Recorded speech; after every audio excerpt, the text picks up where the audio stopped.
kasih Tuan Moderator Bapak Indra, Bapak-Bapak walaupun tiada di sini, Tuan Iskandar, Pengarah JTK Perlis, Ibu Esther, congratulations juga terima award semalam, Bapak Henry, rakan-rakan dari KJRI, para hadirin paguyuban, betul lah, paguyuban dan kelompok masyarakat Indonesia yang saya kasihi sekalian. Salam sejahtera, selamat pagi. Okey, jadi saya pun diberi masa dalam 10 minit. Boleh lebih. Okey. So, 2 jam. 2 jam kalau saya berucap, most probably tuan-tuan dan puan-puan dah tidur. Jadi saya akan cuba seperti mana yang Tuan Iskandar sebut tadi, perkara yang saya sampaikan tu adalah penting lah, tapi cara tu mungkin kalau memboringkan ke, membosankan ke, saya minta maaf awal-awal lah. Okey, jadi pagi ini kita akan lihat pada plan rekalibrasi pendatang asing, ataupun dalam short form kita panggil recap. Jadi kita ada 2 jenis program recap, recap pulang dan recap tenaga kerja. Jadi secara amnya tadi telah disebut, recap pulang ni memang kita sebut parti lah, jangan tersinggung pula sebab itu istilah yang kita memang gunakan di immigration So kita panggil parti pendatang asing tanpa izin ni, dia kena datang sendiri ke immigration untuk berurusan untuk recap pulang. Untuk recap tenaga kerja mesti melalui majikan. Jadi kalau tak ada majikan tu sukar sedikit lah, kecuali dapat cari majikan dalam tempoh recap. Okey, terus ya. Okey, next. Okey, ini saya bawa talimat ni daripada HQ baru kita pun baru terima. So apa yang saya terima daripada Jabatan Immigration Malaysia, saya terus bawa ke program kita pada pagi ini sebab masih baru lagi. Kita pun akan bermula secara rasminya pada 20 dan 21 bulan ni. That means starting from esok je. Esok baru first case kita akan proses di Kedah. Yang negeri-negeri yang bekerja pada hari Ahad lah. Dan di Pulau Pinang kita akan start pada 21. Dan saya difahamkan untuk recap pulang ni kita dah ada appointment sehingga ujung bulan 1. Jadi appointment kita dah penuh dah sehingga bulan 1. Memang banyak sangat permohonan dan kita target kerajaan Malaysia adalah sebanyak 250,000 orang akan menyertai program ni sehingga penghujungnya. Okay, next. Okay, jadi kita lihat pada program ni secara dasarnya dia memang terhad kepada empat sektor, iaitu perkilangan, pembinaan, pertanian dan perladangan saja. Jadi selain daripada 4 sektor ni memang tidak boleh. Dan saya percaya rakan-rakan kita daripada Indonesia ni memang terhad kepada 4 sektor ni juga yang akan datang jumpa kita Dan untuk RTK ataupun recap tenaga kerja ni, dia tertakluk kepada kuota yang akan diluluskan oleh JTKSM, Jabatan Tenaga Kerja Semenanjung Malaysia. Jadi kalau tiada kuota memang tak boleh apply untuk RTK tenaga kerja. Recap tenaga kerja ni memang tak boleh apply kalau tak ada kuota yang diluluskan. Dan memang dia terhad kepada parti-parti daripada 15 negara termasuk Indonesia. Indonesia memang termasuk dalam 15 negara tersebut.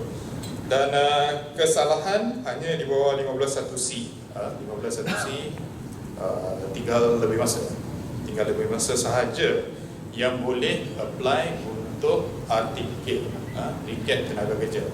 Kesalahan lain memang tidak boleh. Memang tak boleh untuk tenaga kerja. Recap pulang boleh. Recap pulang terkenalkan. Dan tidak boleh tersenarai dalam senarai syak ataupun blacklist juga. SL pun tak boleh, DL pun tak boleh. Senarai syak pun tak boleh, senarai blacklist pun tak boleh apply. Kalau dah ada, memang kita akan serahkan kepada agensi yang berkenaan. Dan untuk STO, selepas mendapat temujanji, kena ada slip keputusan negatif COVID. Jadi sebelum datang ke immigration tu dah memang kena buat COVID test. Ini untuk kita melindungi antara kita lah, supaya kita tak merebakkan COVID-19 ni, virus ni. Okay, jadi kos dia, okay, untuk wang cadaran 500, fee rekalibrasi 1,500. Yang saya sebut ni semua untuk tenaga kerja, rekalibrasi tenaga kerja. Okay, untuk levy untuk sektor penghilangan dan pembinaan sebanyak 1,850. Untuk pertanian dan perladangan sebanyak 640. Untuk PAS RM60, untuk wang proses RM125 dan bisa mengikut negara. Jadi untuk Malaysia, tahulah tuan-tuan dan puan memang dah lebih arif. Okay, seterusnya. Next. Okay, jadi ada dua perkara di sini. Yang proses pertama di atas, kalau kita lihat, adalah untuk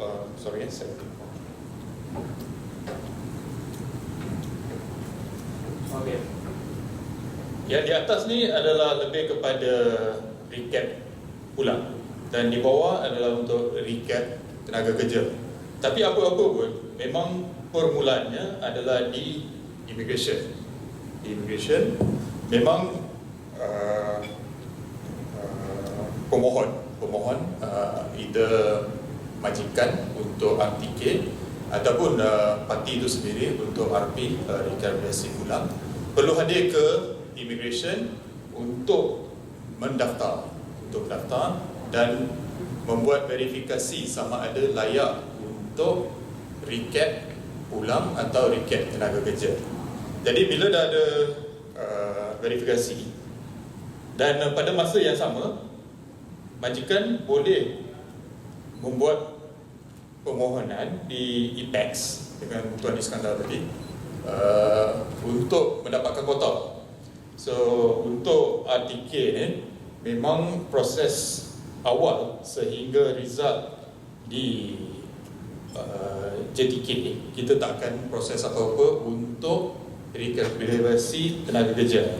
Bila dah dapat kota, dia akan masuk kepada immigration semula untuk program tenaga kerja. Sekiranya tiada kota, dia akan terus ke appeal. Jadi tuan-tuan kena buat rayuan. Sekiranya memang tak ada kelulusan baru dan memang tiada kuota, memang kita akan proceed kepada rekalibrasi pulang. Jadi kerja tu memang tak boleh lah masuk ke rekalibrasi tenaga kerja. Jadi di peringkat immigration pula, selepas untuk RP dia boleh terus masuk kepada pemulangan. Tapi kalau dia layak untuk tenaga kerja, kita akan bagi sebulan selepas kota diluluskan. Kota tu memang valid untuk sebulan sahaja untuk masuk ke FOMEMA. Jadi selepas FOMEMA, jika fit, dia akan apply visa seperti biasa, pas kerja seperti biasa. Sekiranya unfit, memang dia akan dihantar pulang.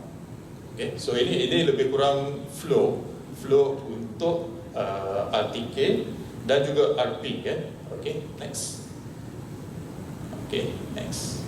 Jadi seperti mana yang saya dah sebut tadi, kita akan mula dengan pendaftaran secara online di JIM Pulau Pinang ataupun di website, dan majikan perlu hadir bersama parti untuk rekalibrasi tenaga kerja, perlu hadir bersama parti. Yang ini melalui sistem, memang temu janji itu melalui sistem, memang walk-in tak boleh. Kes-kes macam mana pun untuk RP tidak dibenarkan walk-in. Okay, dan ini proses di bahagian penguatkuasaan. Okay, jadi kita akan semak kelayakan parti. Jadi kalau gagal, memang kita akan masuk kepada RP. Kalau ada selain daripada Seksyen 15(1)C tadi saya sebut, memang akan rujuk kepada agensi yang berkaitan. Dan yang layak, memang kita akan terus buka SP untuk keluarkan slip pendaftaran. Okay, next.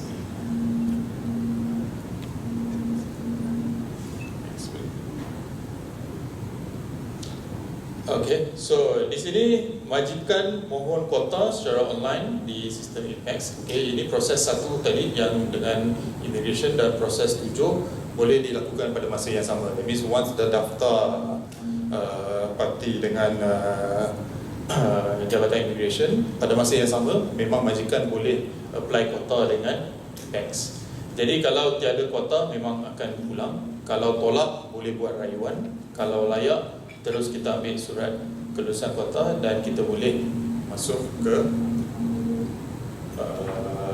sistem untuk proses seterusnya next. Okay. Jadi di sini selepas proses di JTK, so majikan akan sekali lagi hadir di bahagian pekerja asing pula kali ini. Tadi di bahagian penguatkuasa.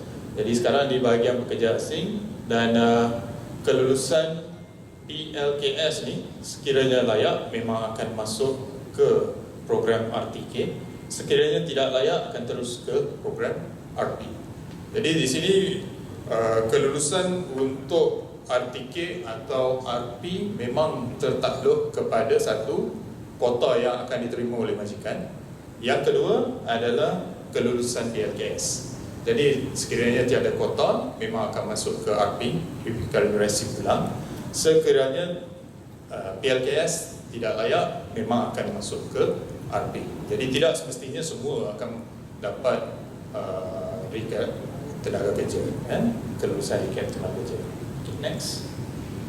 Okay, so yang ni kita lihat semula, just berkaitan recap. Jadi kos dia untuk RTK, untuk RTK.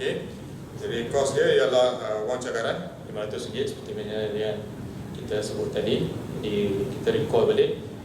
Fee rekalibrasi RM1,500 dan levy dikenakan mengikut sektor. PAS RM60 dan wang proses RM125.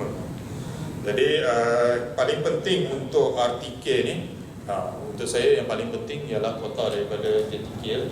Sekiranya memang tiada kuota, memang kita tak boleh nak teruskan untuk RTK. Okay, jadi hanya terhad kepada 4 sektor seperti mana yang saya sebut tadi: perkilangan, pembinaan, pertanian dan perladangan. Okay, jadi syarat-syarat parti kita tengok sikit. Memang kena tinggal lebih masa.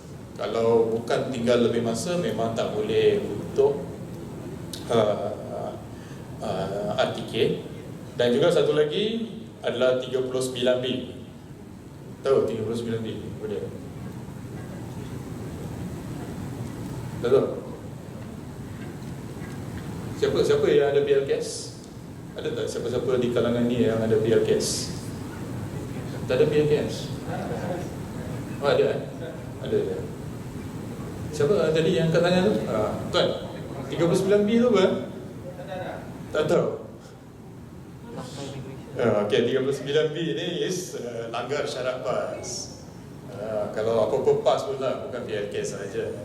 Apa-apa PAS pun kalau langgar syarat PAS tu is 39B.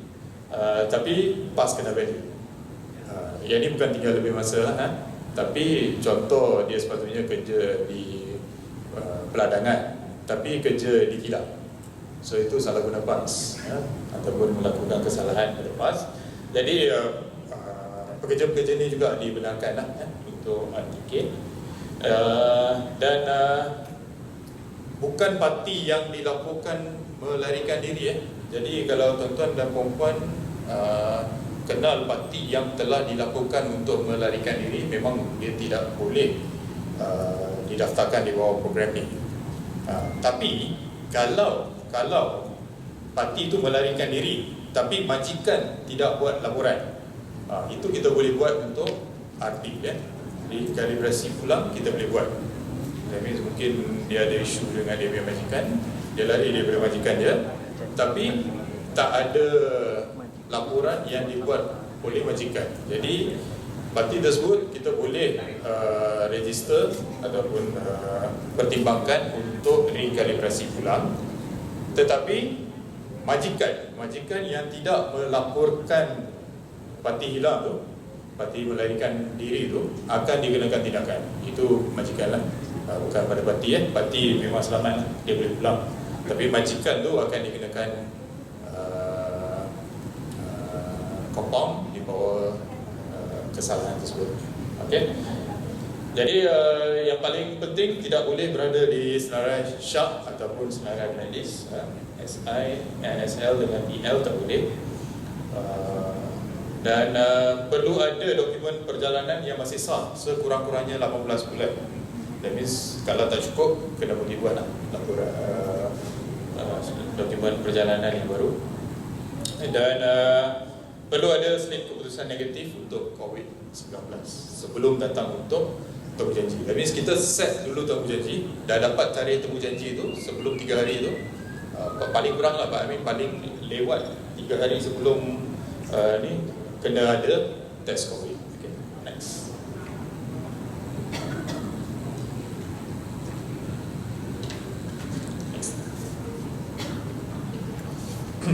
Jadi itu tu RTK. Jadi saya faham tuan-tuan dan puan mungkin akan ada banyak lagi soalan selepas ni. So itu kita tunggu pada sesi soal jawab nanti. Tapi kita lihat pada recap ulang sekejap. Okey, jadi ini adalah berkaitan dengan recap ulang. Okay, next. Okey. Jadi tiga kesalahan saja yang kita boleh pertimbangkan untuk recap, iaitu 61C, 3 lebih masa, 61C kemasukan tidak sah, 15.1C untuk 3 lebih masa, dan 39B salah guna PAS. Jadi untuk section 61C kita kadar compound yang dikenakan adalah RM500. Dan untuk 15.1C adalah RM500 juga. Kalau ikut sebelum ni boleh maksimum 3,000 kan? Boleh 3,000. Tapi untuk program RP ni kita kenakan kadar compound 500 saja.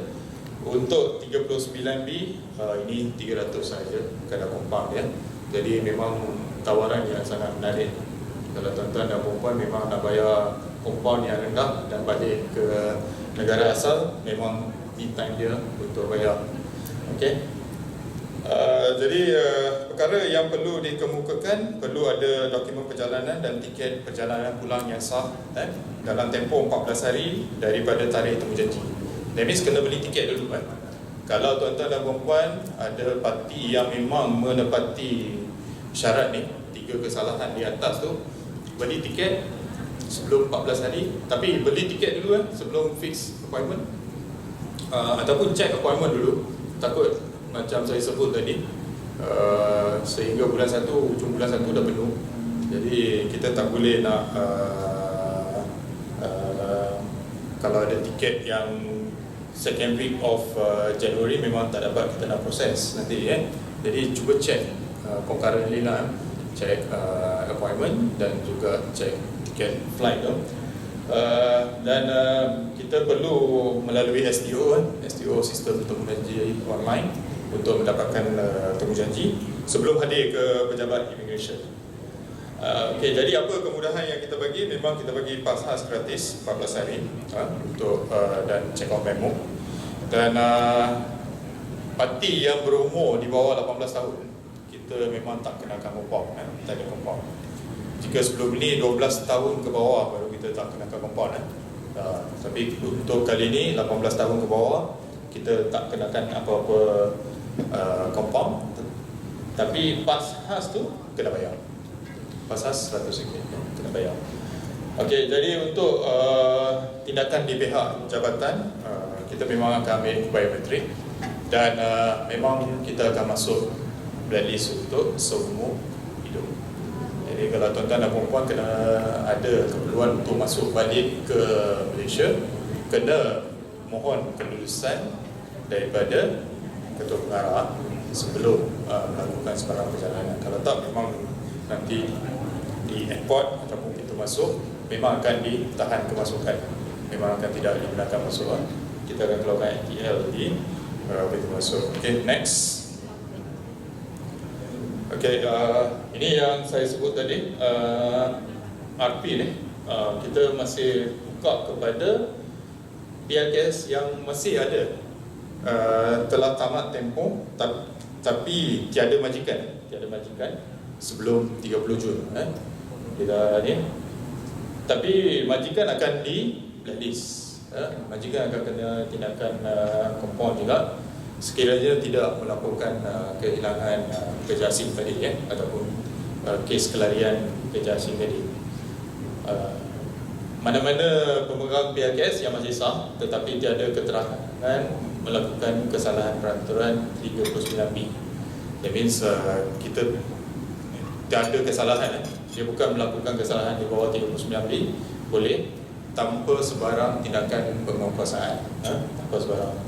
So kita tak ada kompon yang akan dikenakan, tidak ada kompon yang dikenakan, tapi pas khas dan perlu dibayar, dan majikan sekali lagi akan disenarai hitam kerana tidak melakukan kelarian kerja asing tadi.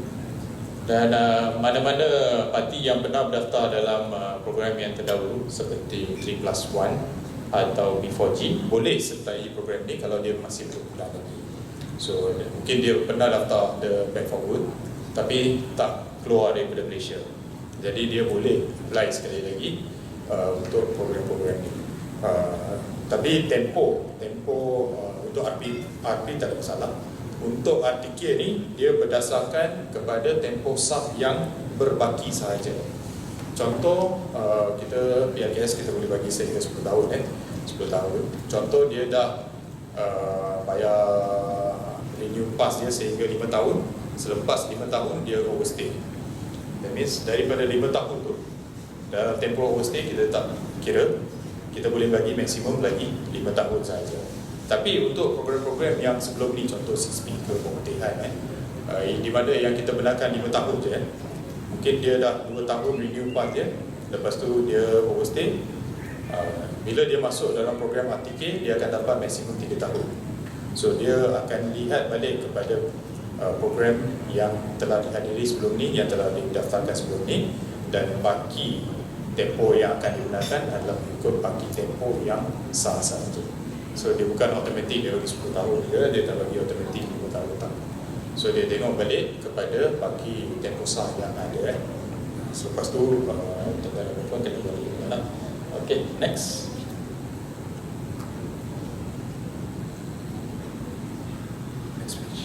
Okay, so yang ni RTK pulang, dia RP pulang, sorry. So memang tadi saya dah explain tadi lah, benda yang sama. So itu sahaja untuk RP dan RTK. Jadi mungkin kalau ada, saya percaya memang akan ada banyak-banyak soalan. Kita ke sesi soal jawab tim, mungkin melalui moderator, dan tak perlu segan silu. Yang mana yang saya boleh jawab, saya akan jawab on the spot. Yang mana yang saya rasa meragukan, sebab tuan-tuan dan puan-puan kena faham, program ni walaupun secara amnya telah dilancarkan, tetapi pelaksanaannya akan bermula hari Isnin je. So pada hari Isnin baru kita akan lihat sekiranya ada masalah-masalah yang berbangkit berkaitan sistem ataupun program ini sendiri. Hanya pada hari Isnin kita akan lihat. Tapi secara dasarnya apa yang ada dalam keliling, apa yang ada dalam dasar pelaksanaan, kita boleh jawab pada hari ini. Okay, itu je. Sekian, terima kasih. Terima kasih sekali lagi kepada PDRA.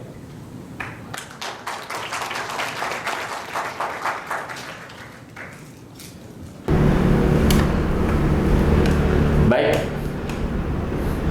rekan sobat goblok yang setia, itu tadi telah kita saksikan bersama penjelasan informasi yang valid, yang update dan cukup komprehensif dari pejabat-pejabat yang berwenang, baik itu dari Jabatan Tenaga Kerja Semenanjung Malaysia JTKSM ataupun dari Jabatan Immigration Malaysia atau JIM. Harapan saya dengan adanya penjelasan yang komprehensif, jelas, valid dan update disertai dengan fakta-fakta hukum yang mendasarinya, bisa memberikan sedikit pencerahan kepada rekan-rekan sekalian, bisa bermanfaat bagi rekan-rekan para pekerja migran khususnya pekerja migran Indonesia yang berada di wilayah Semenanjung Malaysia, sehingga memudahkan mereka semua, rekan-rekan semua, untuk mendapatkan akses untuk mengikuti program pada rekalibrasi tenaga kerja maupun rekalibrasi pulang.